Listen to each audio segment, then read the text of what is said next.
Alhamdulillah, wassalatu wassalam ala khatim al-anbiya. If I recall correctly, our last point in our second interaction related with how Iqbal looks on Islamic culture. And there, if I remember correctly, he mentioned that Islamic culture is based on Tawheed. It's a translation of Tawheed in space-time are his words. The lecture that follows today, to an extent, is an extension of that point. Islamic thought is founded on Tawheedi Quranic worldview. What does that mean? That means essentially three things. Allah subhanahu wa ta'ala is the only creator, no other Lord of universe. Secondly, universe and nature is created. And thirdly, man has a purpose and role to play in his life. All three are very simple statements. The first one tells us that if anyone claims to be a king, a president, a ruler, a parliament which has all legislative powers, then it contradicts the basic Islamic teaching of Tawheed, because Tawheed means Allah subhanahu wa ta'ala is supreme. Secondly, history of mankind tells us that human beings in one or the other age felt indebted to nature. When they saw sun, or when they saw thunderstorm, when they found oceans boiling up, then they considered they have a power, and that power was worshipped by them. Therefore, not only huge objects like oceans and rivers and mountains, but even animals were worshipped as part of nature worship. And that was due to human understanding of awesomeness, of fear and threat, or some kind of manipulation of nature by cooperating with nature or getting cooperation of nature. And thirdly, man has a purpose, and that purpose is defined by the Quran. So when we talk about Quranic worldview or Tawhidic worldview, these are three important aspects that must come to our mind. Non-Tawhidi worldviews take nature as divine and holy. So you have most of Hinduism and Buddhism subscribing to these ideas. They take nature as awesome and fearsome, and they create social constructs as purpose of life. Social constructs mean any idea which has been socially agreed upon. If they agree that we must cover our whole body, as it was till about 90 years back in whole of Europe, but when they agree, no, it's uncivilized to cover whole body, but let's walk in hot pants, it's more civilized. This is social construct. Society decides what's right or wrong. Tawheed, on the other hand, means not only unity but transcendence and uniqueness. Transcendence means that it is going beyond all possible human calculations. When we calculate a thing as Mount Everest, who is the highest mountain of the world, but does height mean Mount Everest, or height can be more than that? In other words, height transcends the height of Mount Everest. Similarly, when we say Allah is transcendent, it means whatever your mind may think, that is a finite thought. We think we are knowledgeable, we think we can communicate very well, we think we can protect ourselves, but what is ultimate protection? What's ultimate knowledge? So his knowledge, his power transcends. But there can be several objects that may share in transcendence, in excellence. But how about uniqueness?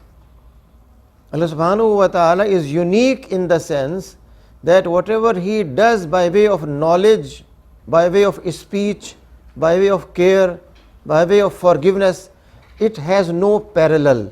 And therefore, these three aspects are foundational when we talk about Tawheed or unity of Allah subhanahu wa ta'ala. When we talk about sciences or ulum, these are based on certain concepts. Social sciences, applied sciences, biological sciences, all are based on certain assumptions. Biological sciences assume that the structure of a cell is very simple, but it develops into complex structures. Development and growth means it's becoming more and more complex. Therefore, you always go for an evolutionary process of everything.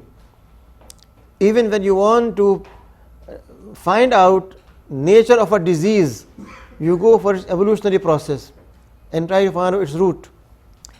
Therefore, all sciences or branches of knowledge and ulum, they are based on certain basic assumptions. We began our discussion in this semester of this module, and that was on Islamic thought and culture. Islamic thought should also have a basis, which means that if someone with a Muslim name believes nature is God and writes a thesis on that, since he carries a Muslim name, will it become a Muslim thought? Which means that to thought to be Islamic, there has to be a basis of thought which must spring from Islam. And Islam means Tawheed, basic concept. Therefore, what we are saying here is that all sciences are based on principle of Tawheed or concept of unified knowledge. That knowledge is not fragmented, is not divided.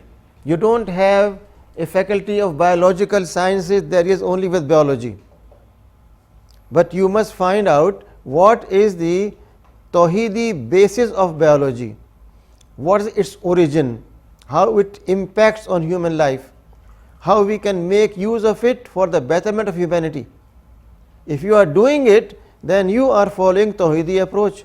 If you are doing it to get credit and get recognition and impact factor journal, then it is something different. Therefore, when we talk about knowledge, then knowledge means unified knowledge, not isolated knowledge. Not that you say, I am a PhD of mechanical engineering, I will not talk about any ethical issues in my discourse on how aerodynamics work, how mechanics work, I will just talk about professional aspects. No, when you are committed Muslim, then your discourse on aerodynamics must bring some dimensions that reflect your faith or Tawheed, or else it is not an Islamic discourse on knowledge, on that discipline. Every single discipline has to have a link, and knowledge means finding out that link, and knowledge means that which is unified, not fragmented, not separated from the basic teaching of Tawheed. Transcendence की जब वो definition करते हैं तो जहाँ पे हमारी अकल ख़त्म हो जाती है और हमें समझ ना आए तो कहते हैं ट्रांसेंडेंट है. We take it for granted, but we are unable to define because our knowledge is limited in that case. There are side पे मिलेगा सूरत. इसकी कंपैरेटिव जो प्रेफरेंसेस हैं वो क्या है एज कम्पेयर टू अदर सूरा, क्योंकि बार बार इसके जिक्र जो है ना कि जी कुल हुवल्लाहु अहद, पहले ये जो सूरत है ये पढ़ी जाती है इशा की नमाज के बाद सुबह फजर की नमाज, इसकी तरजीह बाकियों के ऊपर है जी. As a matter of fact, preference is given to only Al-Fatiha by the Quran, no other. But it is a short surah, it is memorized from childhood, it is convenient, and it fulfills requirement of making prayer.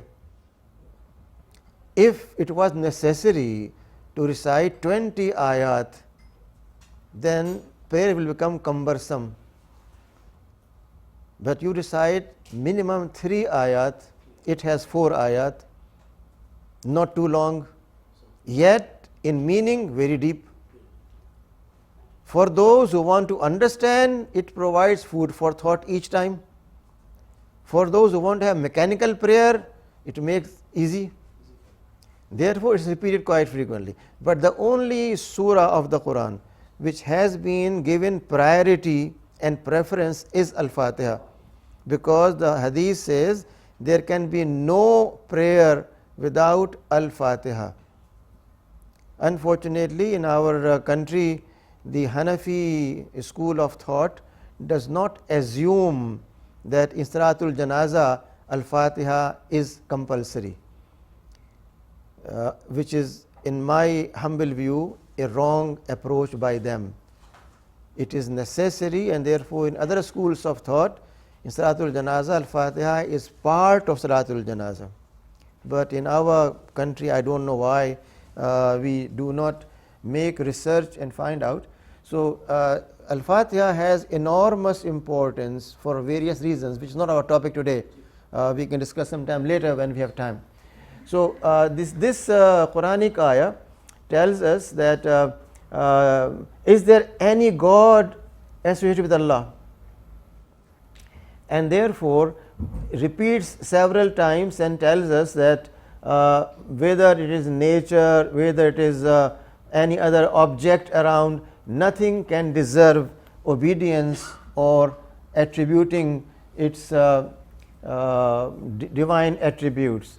So you find the highlighted words say very clearly, after having made a statement, who is it who answers the prayers of distressed when he calls out to him, and who removes his afflictions, and similarly who guides you through darkness and land and sea, and who sends winds as heralds of tidings, and so on and so forth. After having mentioned what nature is doing, it is said, can there be someone else than Allah to be worshipped? All this help is given to you only by Allah subhanahu wa ta'ala. Therefore, not the means, but the one who creates those means deserves obedience. Now, uniqueness is defined here in this Quranic reference.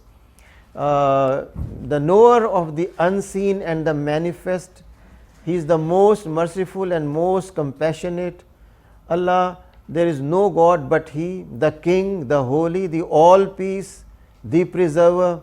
You see, when you have the word or letter Alif Lam added in Arabic, then you make it very, very particular, and that makes it unique.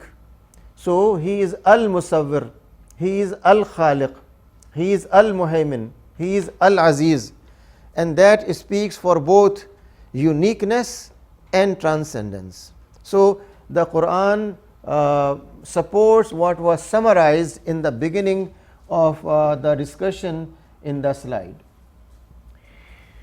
The world of existence is of two generic kind, Allah and non-Allah, which means in the world only two kinds exist, no third category, Allah and non-Allah, Allah and that which is created. It is human mind and human activity which is motivated, invited to understand Allah's power and authority, and under His guidance use this second reality for development purposes. Therefore, whatever has been created is to be exploited, not in the negative sense of the term, but in the positive sense of the term. Exploitation in the sense of making use of it for the benefit of humanity, not to oppress people.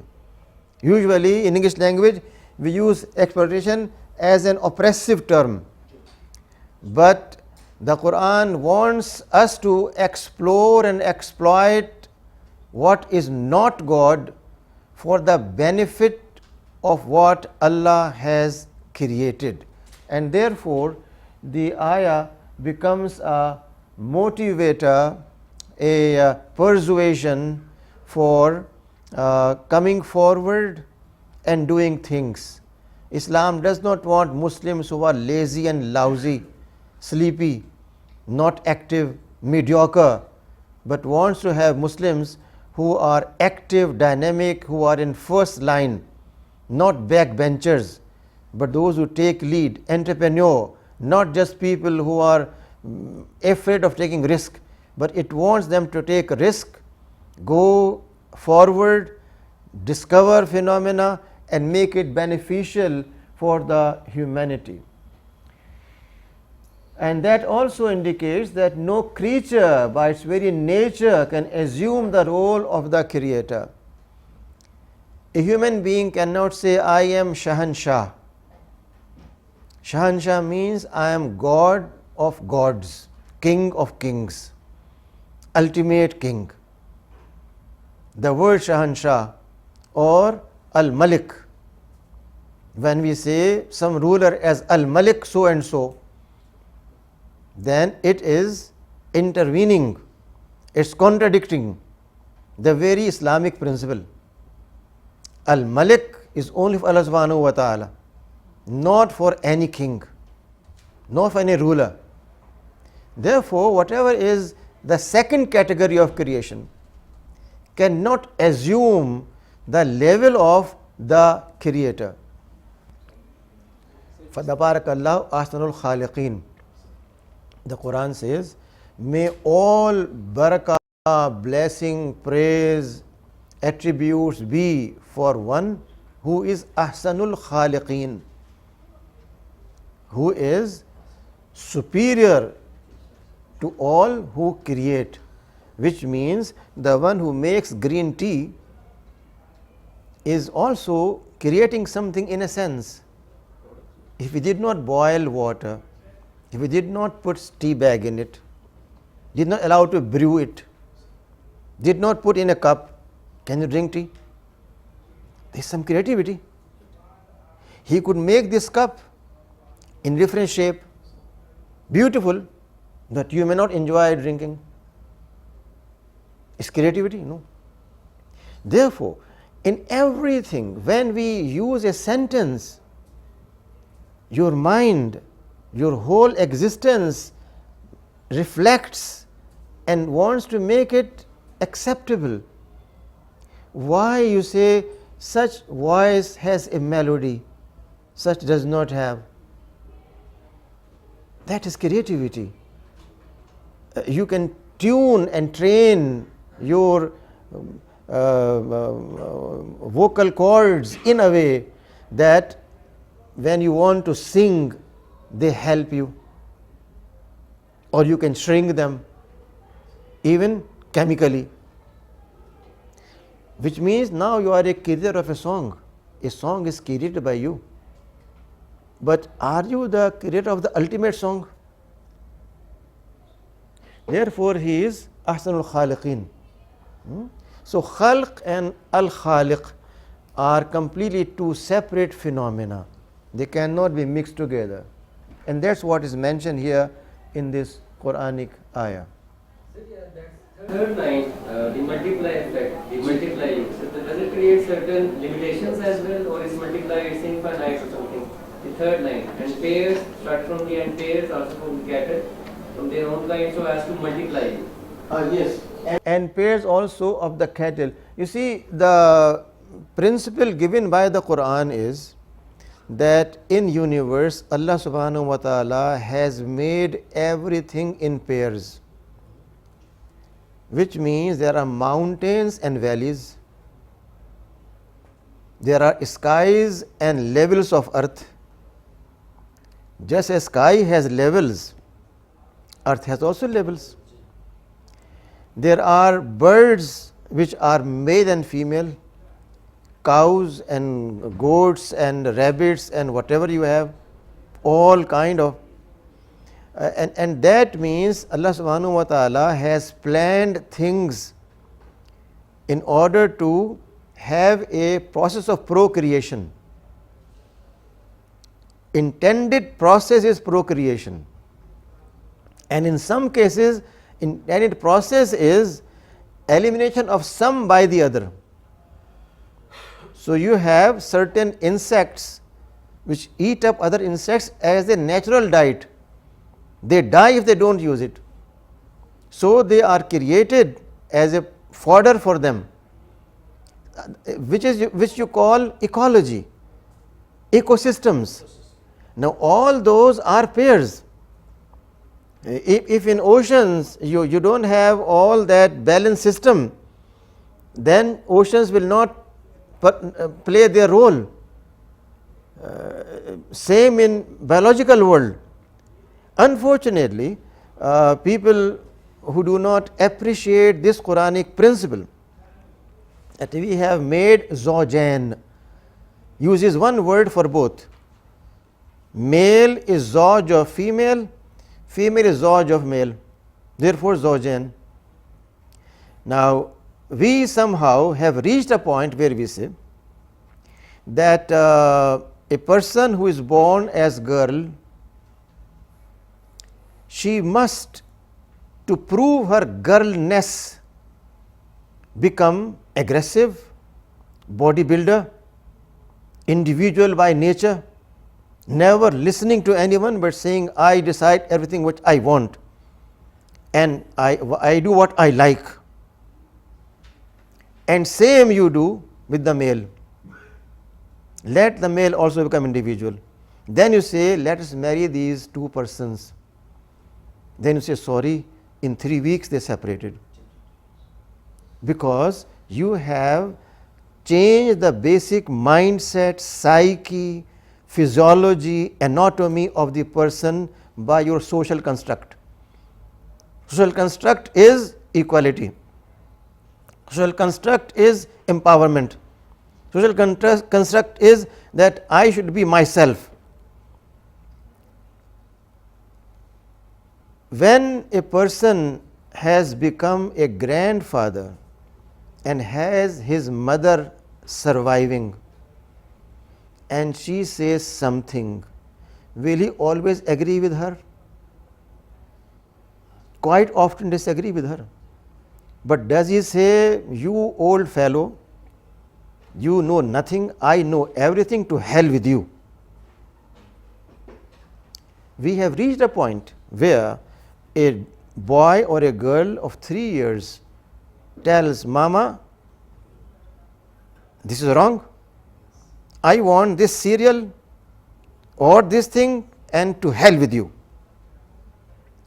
Because we have not understood nature. We are violating nature purposely through our syllabi, through our social constructs. The talk of the day is not how to complement. Talk of the day is how to make two parallel domains which compete with each other, and unless they compete and defeat the other, then they are not their own. When the Quran talks about zawaj, then it means that balance where one has to somehow submit sometime and become arrogant sometime, and same with the other. You will find that with all their claims of manhood, quite often husbands are subservient to their wives, while wives always complain that husband never listens, while she gets everything done by her husband. This mindset is contrary to what the Quran in one single word provides. Zawj, or we have made these pairs. Pair means complementarity. The Chinese, I don't know how, but in their wisdom literature have a diagram known as yin yang. It is a circle where you have a curve dividing, One portion is dark with a small hole in it which is bright, other has bright hole and a dark hole in it. If you cut them, they just meet, same, no difference, yet they are different. In that one single diagram, they represent this concept. Concepts are not monopoly of one place, and it's quite possible that some prophet of Allah who was in China gave the concept of Zoj, and that remained with them in the form of a yin yang. You use yin yang for in psychology, you use in literature, you use so many places in social sciences. So the idea here is that Allah subhanahu wa ta'ala is the creator, and all else that exists falls in the second category of non-created, and what's non-created by definition cannot claim to be creator. Very simple. Okay. Ji, please. कहाँ से बोल रहे हैं? जी फरमाइए, ज़रा ज़ोर से बोलिए.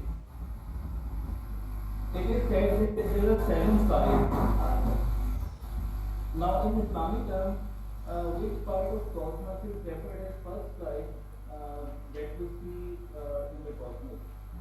मैं समझा नहीं, ज़रा दोबारा दोहराइएगा, हमारे कुछ इको हो रहा था. ज़रा अपनी बात दोबारा दोहरा दें, प्लीज से it again. I could not get it clearly. You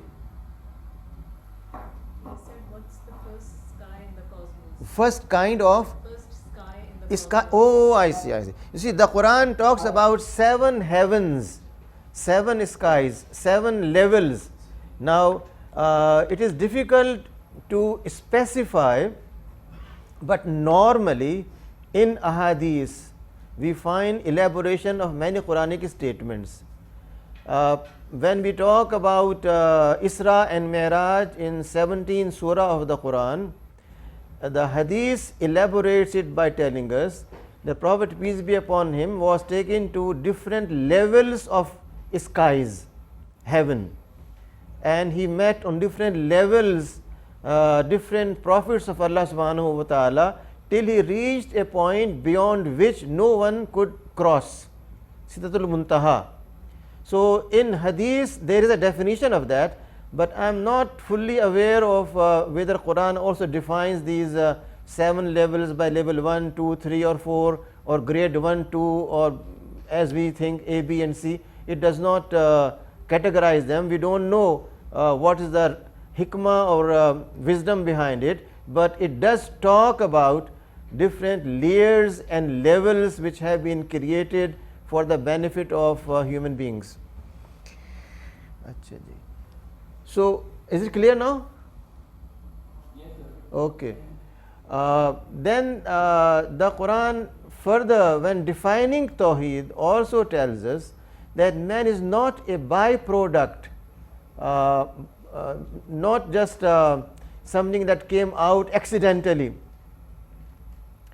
through a biological process of mutations or jumps, but man is a well planned creation with a purpose, and we will see what is man's creation purpose later on when we further proceed. But right now the idea was that when we talk about Tawhidic worldview, it consists of 3 areas. First, who is the creator?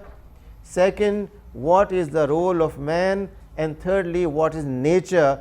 So this first slide that I presented to all of you is further elaborated by these Quranic references. Going further, the Quran tells us that man is not just a biological being, but man is an ethical being, and that's a very important concept, which is also core of our second module, where we talk for one whole semester what is Islamic professional ethics and morality. It's not our area in this module. In this module, we are dealing only with thought, culture, and civilization. Nevertheless, the Quran tells us that human beings are essentially ethical beings, which means they have to decide which path to take, what to do, what not to do. And if you are doing something, what is the limit of doing it? If you are very fond of sweet and someone brings gulab jamun or ras malai or jalebi or whatever you like, then should you eat 1 kilo and 2 kilo? What should be the limit? You have to decide. Whenever you make a decision, it's ethical decision, none else. In that sense, ethics penetrates everywhere, but we will not discuss that in this module. That belongs to the other module. When we come to it, we will go in more details. Right now, the point here is that although we have made them in male and female, which was said earlier with reference to cows and goats and other things, now is about human being, but what makes them in the eyes of Allah more superior is not their gender. It's not a gender race in which we are caught up. We are caught up in a gender race globally, and we welcome that, we love that. We want to prove that we are part of globalization because we want to see our girls flying F-17 and then crashing that and dying. We feel proud of them when they die. Foolishness. If Allah has made certain persons for certain purposes and you want to violate that, why Maryam died? She took more time to release her seat by ejecting button. Co-pilot did it before her. Simple. No other reason. Everyone has a capacity. We never go for the reason. We go for hearsay. Whatever is said in media, in the West, we just want to follow blindly because we are slaves. We have no mind of our own. We have no intellectual capacity to differentiate. So the Quran tells us that we have made you in tribes and nations, male and female, but that does not make you superior. Your superiority, a female can be 2,000 times better than a male. Why equal? But they think if they are equal, elated, recognized, great achievement.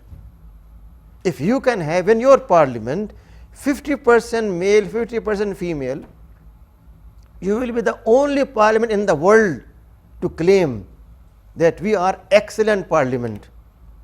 But does that mean excellence? If female are better parliamentarians, if they can show in parliament more frequently than our males, if they can analyze issues better, if they can implement better, why 50%? Why? Why not 99%? The very concept of gender equality is an unfair, unjust, ignorant concept against interest of gender. Yet no one ever analyzes that because we follow slogans. If West has said you must bring females instead of 29%, 35% in jobs, we must do it because World Bank has said you have no gender equality. You have questionnaires coming to university, to every place in the country after every few months. Show us your gender percentage. Your field of management science and sociologists and psychologists, all of them are possessed by that. It's a purely slavish mind which has borrowed these concepts from the West without criticism, without examining them. So the Quran tells very clearly that it is a matter of, since you are a male or female, it's a matter of to know each other. Not that it makes you superior. What makes you superior is only when you are more Allah conscious. Inna akramakum indallahi atqakum. Waqaya, the root word, and taqwa means excellence in doing service to Allah subhanahu wa ta'ala. Therefore, a person is a muttaqi when he is more devoted in prayers, in serving humanity, or when he is as a surgeon doing excellent surgery, then he is a muttaqi surgeon. It's not just prayers, but taqwa means your excellence in doing your job as a surgeon with full care, because you are commissioned for that purpose to help Allah's servants. If you are doing it with that intention, then your surgery is prayer, no different. So atqakum is not a matter of wearing a jubba and a turban and a specific size of beard and a long rosary tasbih in hand, and then you say, what a muttaqi person, mashallah, mashallah. No, it's not a matter of that externality. It's a matter of how you are going to behave and how you want to act in your own profession. If you have not done your homework and you come to your class, you are an extremely non-muttaqi teacher. So you must prepare yourself and only then come to your class. Okay, then the Quran tells us that we have gifted human being with two very clear paths. Hadaynahun najdain, two very clear paths. One is of righteousness and one is of what is wrong.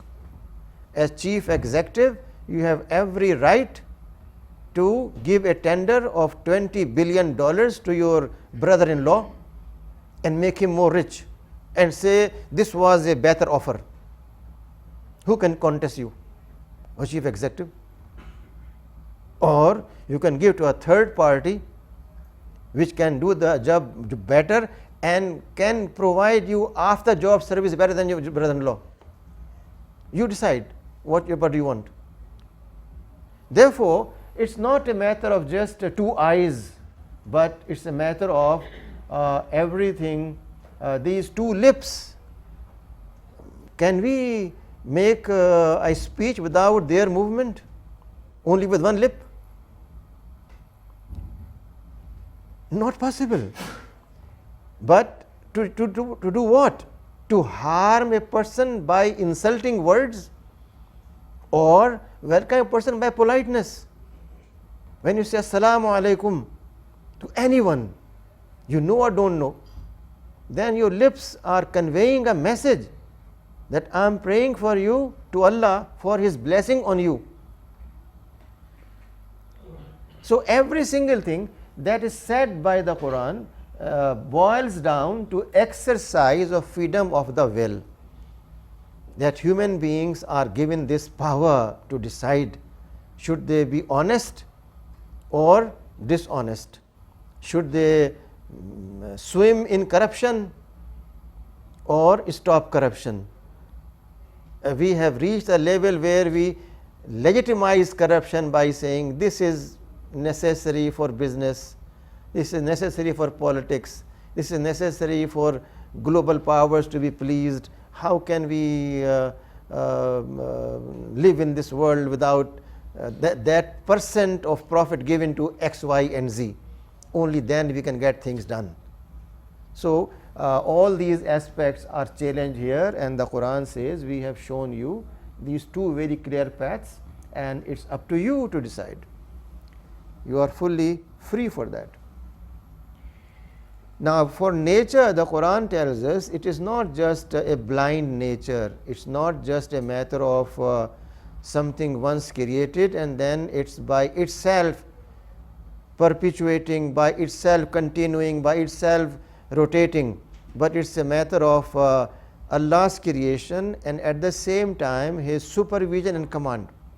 So there is an order in the universe, and that order can be seen very clearly by climate change, by different kinds of minerals and different kind of vegetation available, and all those aspects. The Quran again tells us that we have made rivers and oceans in which your ships, which are like mountains, swim, which means today we have the concept of mega ships which carry huge amount of oil and merchandise.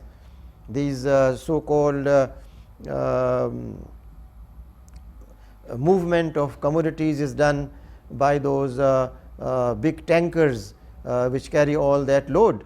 So Quran says you have ships like mountains floating in oceans. Now all that refers to a system. Sun and moon and stars provide guidance even for navigation for a ship captain or a airplane captain. If everything fails and he has done his homework, is reading nature, he can decide in which direction he is going just by looking into skies and finding out. So everything has been developed with a purpose, and that is a manifestation of Tawheed. If there were more than one creators, then there cannot be that synergy, that unity, that wholeness in nature. Then nature is not independent, it does not work by itself, but it is subservient. So Allah subhanahu wa ta'ala commands and orders, and nature obeys everything given by him. There is a coherence, regularity and control. You shall not find any change in the ways of Allah, and you shall not find anything that can ever alter to way of Allah. He decides, and therefore you do not find any change, even when some change which looks to us different is following certain rules of Allah subhanahu wa ta'ala. And those of you who teach genetics will know better than me how different genes and their proportion makes changes, which is sometimes even manipulated humanly, but Allah subhanahu wa ta'ala has made a system in which all those proportions lead to different kind of results. All that leads to the point we discussed earlier, that ultimacy and sovereignty belongs to Allah subhanahu wa ta'ala. A question was raised in the beginning about Allah's uniqueness, and this Quranic ayah answers that query, that Allah is unique and ultimate and liberates man from dualism, Trinitarianism and polytheism. It also renders redundant the concept of Father, Savior, Son and Intercessor. All these terms are used in Christianity and Judaism and some other religions of the world. So when we understand the meaning of Tawheed, then a person realizes Allah's uniqueness and ultimacy, and consequently is liberated from dualisms, accepting more than one or two domains, like you have from your childhood heard that there is deen and dunya, which is a dualistic concept. Dualism, two things, something is deen, something is dunya, something is spiritual, something is material. Iqbal says in his lectures that everything in its ultimacy is spiritual, although it may manifest itself into material. Therefore, Islamic worldview is not dualistic nor Trinitarian, that three objects interact and ultimately guide mankind, or multiple gods, polytheism, where you have not one but many, a god of culture which comes from India, a god of economy which comes from World Bank, a god of parliament which comes from Britain, a god of society which comes from Durkheim and Weber, who tell us about what is the nature of family in the West. So we must follow blindly and define family as husband, wife and 2 children, no more than that. Everything that we believe and we practice is taken blindly without using any brain power, any understanding, without deciding what is right and wrong, but just blind following. So all these, and these are multiple gods. When you have a god for society, a god for parliament, a god for culture, following them, then you have not 1 but 20 gods. And the biggest god is my brotherly. How can I go against my brotherly?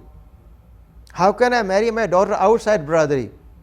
They will never come to my marriages again, nor I can be invited there. How can I afford that? Therefore, I must follow strictly what my brotherly says. That means you have made your brotherly your god, a god of cosmetics. That unless the mirror tells me now I am an impressive person. So the President of America, when he goes for election campaign, must have a makeup session for his appearance. They will make up and make him acceptable to the people by his appearance, his face, his hair, his dress, everything has to be properly done. A god of makeup. That makes you better, that makes you more acceptable, that makes you more beautiful. Allah could not make you beautiful, but you can make yourself beautiful. That means we are assigning without knowing a goddess of beauty somewhere. So shirk or pluralism or having polytheism is not just claiming there are 3 gods, but all those intellectual gods. When an intellectual claims that I am following so and so school of thought, whatever they say in that, again doing some kind of shirk. So it's not just one single area.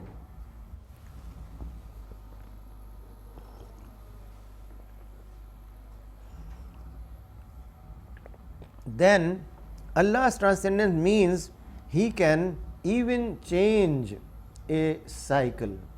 He can let things go contrary, and therefore He can make a river dry up.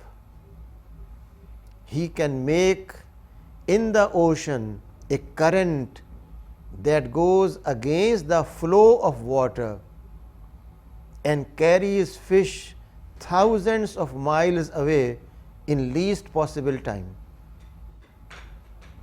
He can make in water which is salted sea water a stream of sweet water which will never mix with it, and you can take a bucket out of it and drink it without getting it salted. There are no polythene pipes in the oceans which keep it separated, but it is Allah subhanahu wa ta'ala's plan, His way of doing it. But it's only for those who have eyes, only for those who have mind. Therefore, somewhere else the Quran says some human beings are worse than cattle, because in Islamabad and Pindi, some cattle know better traffic laws than human beings. They cross at proper time. Human beings cross like anything. So even cattle sometimes can be better.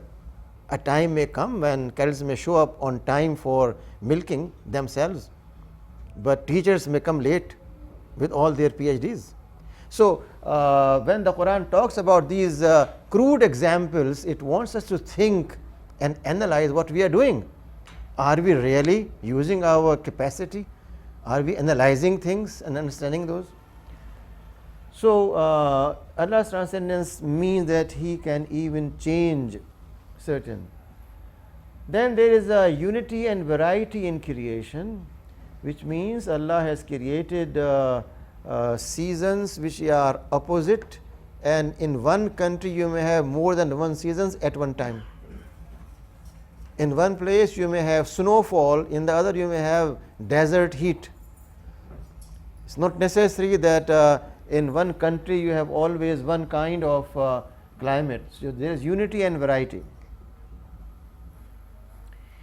Then the Quran tells us that Tawheed is deep rooted in the collective conscience, that when human beings were created and their souls were collected together and they were asked, then they said that you are our Lord.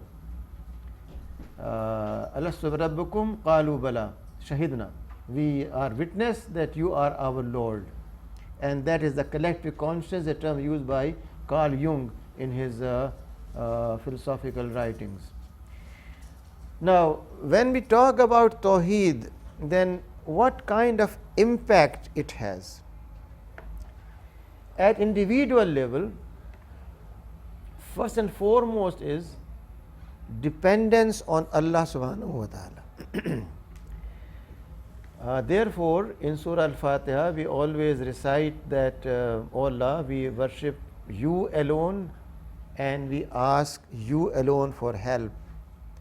But in our normal social living, if a family does not have a child in their first 2 years of marriage, then they would like to go to a Peer Sahib, not Peer Sahib, but to a tree where people have put some threads of different colors with their wish, and that tree was able to listen to their wish by that colored thread and respond to their wish by giving them a child. Sometimes they put the stone as well. Ji bilkul stone bhi. So when the Quran says Iyyaka na'budu wa iyyaka nasta'in, and we have to repeat it again and again, then each time, when 5 times I am repeating it, I need to ask myself, did I today showed up to General Azhar or General Masood earlier just to greet him, so I am in his good book as a faculty member? Did I show to the Vice Chancellor some achievement, so he will remember me and he will think I am very hard working and intelligent person? What am I doing? So 5 times a day when Al-Fatiha is recited, then it means we ask this question: are we really seeking your help or help of a deputy secretary to reach secretary, to reach minister, and ultimately get the work done? Whose help is sought? Allah's help or human help? Does not mean you do not use resources. If you want to eat a good bread, then you have to make a loaf, put it in an oven or on a burning pan and then make bread out of it. You cannot just say, I want to eat bread and eat it. Does not mean, but it is Allah who guides you and tells you, don't put your hand exposed on heat, but put a pan, then put on it so you can get a bread. So you are seeking Allah's help. So this very short statement, Iyyaka na'budu wa iyyaka nasta'in, is a matter of how much we are accepting Tawheed in our everyday life.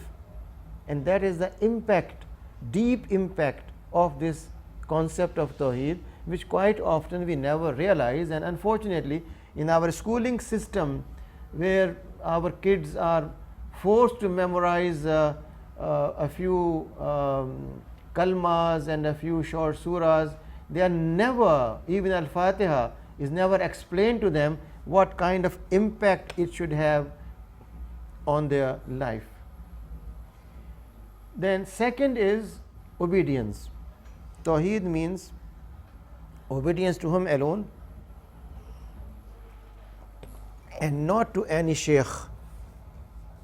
The term sheikh is used in the Quran by the word those who are ahbar rabbaniyun, those who are the priests and leaders of the Jewish and Christian community. Whatever sheikh has said, and nowadays our sheikh is social media. Whatever a court has said, enough. And if you are living in a community in Africa or America or anywhere else, now you have on every evening not one but dozens of shows, Muslim evangelists, Muslim sheikh who are appearing on TV screen, their own personal nets, and declaring this halal and haram, and youth, their fans who like to listen to them for hours and hours, enjoy their oration and beautiful philosophical interpretations, and say that so and so sheikh has said this, therefore we will do it. So Tawheed tells us no acceptance of these mashayikh. On the other hand, it tells us that total acceptance of Allah subhanahu wa ta'ala and denial of gods of color, culture, ethnicity, language, sect, or any kind of group. So the Quran says, say my ibadah or salah and sacrifice and my life and my death are only for Allah, Lord of the worlds. He has no partner. This am I commanded, and I am first of those who accept it and surrender to Him alone. A Muslim means someone who has surrendered to Allah subhanahu wa ta'ala willfully, not by compulsion. We proudly say that I am a born Muslim, although I don't pray regularly, I don't read the Quran much because it's difficult and complex and sometimes confusing, but I am a Muslim. I must say I can die for Islam. This is our normal, and this is not said privately but publicly from the podium.